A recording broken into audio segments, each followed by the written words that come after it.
Olá, queridos irmãos, a paz do Senhor. Com muita alegria, mais uma vez, chego até a sua casa, no seu trabalho, talvez até no seu carro agora, você está ouvindo a gente. Não sei onde você está, mas eu quero te agradecer a audiência, agradecer a companhia. Deus te abençoe grandemente, a paz do Senhor.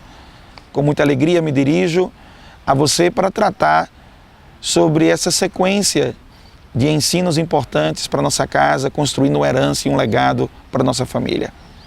Hoje eu quero falar para você sobre quem influencia a sua casa. Deixa eu citar um texto bíblico de 2 Timóteo, capítulo 3, versículo 14 e 15. A palavra de Deus diz assim: Tu, porém, permanece naquilo que aprendestes e que fostes inteirado, sabendo de quem o aprendestes, e que desde a infância sabes as sagradas letras, que podem tornar-te sábio para a salvação pela fé em Cristo Jesus. A Bíblia também diz no livro de Salmos, capítulo 78, versículo 3. Deixa eu ler para você. O que ouvimos e aprendemos, o que nos contaram nossos pais, não encobriremos a nossos filhos. Olha que coisa linda. Eu vou terminar com o versículo 4 e 5 ainda desse salmo, que é muito lindo e é muito emblemático naquilo que eu estou conversando com você. Diz a palavra de Deus: contaremos à vindoura geração os louvores do Senhor e o seu poder e as maravilhas que fez. Ele estabeleceu um testemunho em Jacó e instituiu uma lei em Israel e ordenou a nossos pais que os transmitíssemos aos nossos filhos. Assim diz a palavra do Senhor no Salmo 78. Eu quero chamar a tua atenção para os fatores de influência dentro da sua casa. Quem é o exemplo na sua casa? Hoje nós temos, dependendo da faixa etária da sua família, dos seus filhos, se você tem filhos pequenos, filhos adolescentes ou filhos já jovens, independente dessa sequência, hoje você tem uma realidade inegável das mídias sociais, da televisão, da própria internet como um todo, não é verdade? Há toda uma conjuntura hoje cibernética que consegue chegar aos nossos filhos pelos smartphones, consegue chegar pelos tablets, pelos computadores, pela vivência hoje interagindo nas escolas, em tantos ambientes que ficam interactuando com a nossa família. E é inegável, não tem como você negar que em algum momento os diálogos com os nossos filhos acabam se tornando os diálogos daquilo que está acontecendo na internet, daquilo que está passando na televisão, daquilo que está acontecendo no mundo social ou no mundo das mídias sociais. O WhatsApp se tornou uma ferramenta muito poderosa de interação e de comunicação, além do próprio Facebook, entre outras coisas. E quando eu faço essa pergunta, quem influencia dentro da sua casa, é literalmente para você fazer uma reflexão. Quem são os exemplos da sua casa? Quem são as referências da sua casa? Quem são as pessoas que os seus filhos têm colocado dentro de um pedestal? Quem são essas pessoas que estão o tempo todo dizendo, faça isso, não faça isso, seja assim, seja de tal forma? E por que isso é importante você pensar? Porque muitas vezes, sem perceber, a gente começa a abrir mão do nosso papel de influência na nossa casa. E muitas vezes você, por abrir mão desse papel, você não reconhece mais qual é o ensinamento que está sendo construído dentro da sua casa. É normal que em algum momento os seus filhos e a sua família interajam na própria sociedade. Isso é perfeitamente normal. Mas a questão não é a interação com a sociedade. Até porque ela é legítima, tem que acontecer, é importante que ela aconteça. Você não vai criar seu filho numa bolha, você não vai fazer uma redoma e vai fazer uma super proteção a ponto de que ele não vai conseguir interagir com outras realidades. Isso não existe. Na verdade, você tem que pensar se o que você está construindo dentro de casa é realmente sólido, é realmente profundo, é realmente um referencial, se você consegue ser esse referencial para a sua casa. Quantas pessoas não abrem mão de ser o referencial para a vida dos seus filhos? porque simplesmente abrem mão de ter uma vida comprometida com Deus. Quando os próprios pais, muitas das vezes, abrem mão de um relacionamento com Deus, muitas vezes também abrem mão de estabelecerem-se como referenciais positivos para a vida dos seus filhos. Aí quando isso acontece, a influência externa se torna muito mais forte.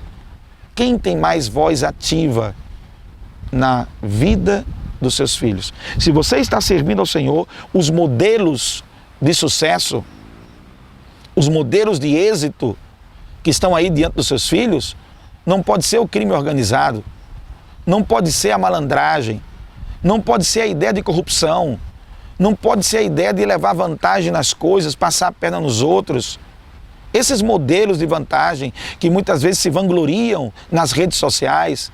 Ah, eu passei a perna nesse aqui, esse aqui foi um bobão, esse aqui foi alguém que não teve discernimento, alguém que eu passei para trás e olha, eu estou aqui me dando bem. Ou alguém que roubou, ou alguém que traficou, ou alguém que tratou com o mundo das drogas, ou com o mundo da criminalidade e posa como sendo uma referência de êxito, de sucesso, quando não é.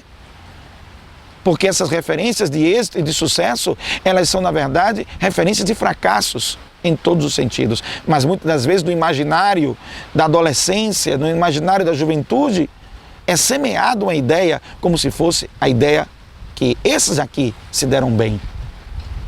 Quantas vezes você não viu o conceito de que quem se dá bem é quem mente, quem engana, quem roubou, quem passou a mão no dinheiro dos outros? Quantas vezes você não ouviu que esses referenciais estão sendo idolatrados indiretamente ou diretamente? Quantos filmes não surgem ultimamente aonde o herói é o bandido? Olha que coisa, que loucura! Aonde o herói é o bandido, aonde a maldade não é pintada como tão mal. Não, seu mal é mal, mas não é tão mal. Você está entendendo? E nessa linha de raciocínio vão criando influências para dentro da sua casa. Por isso a minha pergunta, quem está influenciando a sua casa? Será que a palavra de Deus? Será que os exemplos bíblicos? Será que você, pai e mãe, você se posiciona como de fato um exemplo para os seus filhos? Será que você inspira um comportamento correto, ético, respeitoso, cristão? Será que você promove isso no seu dia a dia?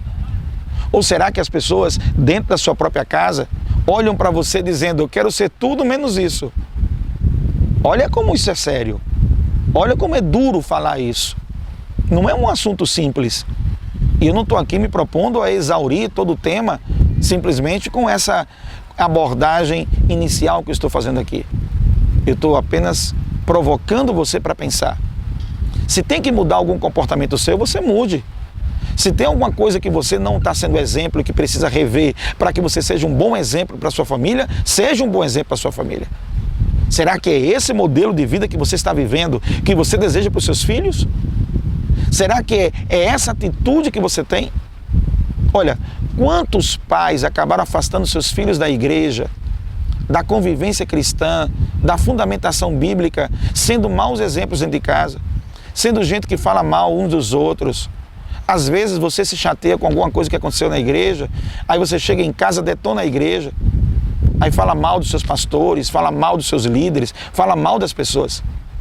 Aí quando você faz isso, muitas vezes você está encharcando o coração dos seus filhos de um sentimento de revolta, de um sentimento contrário à própria casa do Senhor. E lá na frente, quando eles se tornam jovens, adultos, eles criam um sentimento de repulsa à própria igreja, devido a problemas de relacionamento que aconteceram na convivência social daquela comunidade. Porque a convivência social, ela tem seus ajustes, ela tem seus momentos de atrito e de conflito, para poder promover seus momentos de adaptação e de prosperidade e crescimento. E quando você está nesse processo, muitas vezes, nesse momento de atrito, nesse momento de conflito, às vezes você se precipita, fala bobagem, chega em casa e diz, ninguém presta naquela igreja. Às vezes você está bravo com alguma coisa, está decepcionado por um problema que aconteceu com você, uma coisa que não foi da maneira como você queria ou da maneira como você imaginou. Aí quando isso acontece, você acaba jogando, vomitando tudo isso dentro da sua casa. Você chega na hora da mesa e começa a falar mal do irmão fulano, detonando o irmão cicrano. E aí, seu filho chega na igreja, já começa a olhar para aquele cara, já num espírito de defesa sua, lhe defendendo, tomando as suas dores, já começa a olhar para aquele camarada, esse aí não presta, esse aí não é legal, esse aí não vale nada. E às vezes não é isso. Às vezes não é assim. Pense sobre isso. É uma responsabilidade muito grande, sabemos disso. E com a graça de Deus, com a ajuda do Espírito Santo, nós podemos cumprir essa responsabilidade de mantermos equilíbrio, de termos ponderação em nossas palavras. Na hora que estiver discutindo algum assunto que é mais denso, evite discutir na frente dos seus filhos, para não transferir uma raiva momentânea, uma chateação circunstancial, que é naquele momento. E depois que passa a raiva, você esfria a cabeça e diz: rapaz, não é desse jeito que eu pensei não, eu estava com raiva, eu estava de cabeça quente. Mas aí você já vomitou tudo isso no colo dos seus filhos, nos ouvidos dos seus filhos, e depois você se entendeu, ficou tudo bem contigo, mas na cabeça da tua família ficou aquela sementinha, ficou aquela pulga atrás da orelha. E aí desconstruiu um ambiente saudável, respeitoso e edificante. Pense sobre isso hoje. Quem está influenciando a sua casa? O que influencia a sua casa? Quem são os referenciais da sua família? Quem são as pessoas, os parâmetros que você estabeleceu como fundamentais para dentro da sua casa? Pense sobre isso, em nome de Jesus, tá bom? E seja um influenciador construtivo da sua casa. Gente, não abrir mão desse papel é fundamental. Não abrir mão dessa missão é fundamental. Educar é um processo e leva tempo, não é verdade? Educar não é um fast food. Educar não é um caminho rápido. Não é um processo para já. É uma caminhada. E por ser uma caminhada, exige de todos nós, pais, filhos, marido, mulher, todos nós que estamos nesse núcleo da sociedade chamada família, que a partir dele vamos ecoar aquilo que vai acontecer na sociedade. Aliás, me permita um parêntese. Todos os desajustes sociais que nós percebemos, eles estão eclodindo dentro da família. E aquilo que estamos vendo no convívio geral da sociedade são apenas reverberações, ecos do que está acontecendo já dentro de casa. Por isso, vamos fazer do nosso lar um lar discipulador, um lar que prepara nossos filhos para servirem ao Senhor, um lar que promove equilíbrio, respeito e, acima de tudo, a presença de Deus dentro dele. Se você fizer isso, você vai usufruir dessa benesse, dessas bênçãos que é essa construção. Pode ter certeza, você não vai se arrepender. Você pode ter um momento de paciência, talvez, em alguns lares, mais do que outros, porque como você nunca fez isso, então vai fazer a partir de agora. Talvez haja alguns níveis de resistência, mas vá trabalhando com calma, com perseverança, com respeito, com amor, estabelecendo os bons referenciais para a glória do Senhor. Deus te abençoe, espero ter contribuído hoje para a sua edificação e para a edificação da sua casa. Vamos orar. Senhor Deus, obrigado por esse tempo, obrigado por nos ensinar a ensinarmos aos nossos filhos a contarem tuas maravilhas, a não esquecerem quem tu és e te terem como referencial. E nós, como pais, também sermos bons referenciais para nossos filhos. Nos ajudas em nossas debilidades, em nossas fraquezas. Quantas vezes erramos nisso, Deus? Não somos perfeitos. Precisamos de Ti, Senhor. Nos fortalece e nos ajuda, nos trazendo sabedoria, confiança e fé para assim fazermos, em nome de Jesus. Amém. Por hoje é só. Até o próximo encontro. Pai do Senhor.